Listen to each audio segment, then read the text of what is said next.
صحت والی زندگی عطا فرمائے۔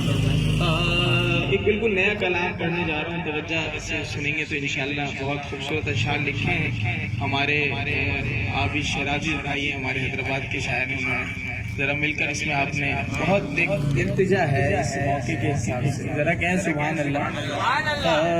ان نگاہوں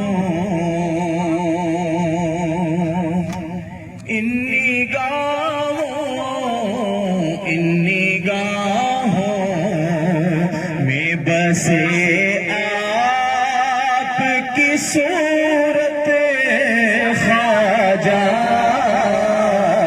ان نگاہوں، یہ التجا ہے، پتہ نہیں کس کی آواز خواجہ صاحب کو پسند آ جائے، جتنی بھی آواز میں پڑھ سکتے ہیں، جتنی آواز میں اتنی سی میں پڑھ سکتے ہیں تو پڑھ دیں۔ آج خواجہ صاحب کی چھٹی ہے، بلند آواز سے۔ ان نگاہوں میں بسے آپ کی صورت خواجہ، خواجہ، ان نگاہوں میں بسے آپ کی صورت خواجہ، ان نگاہوں میں بسے آپ کی صورت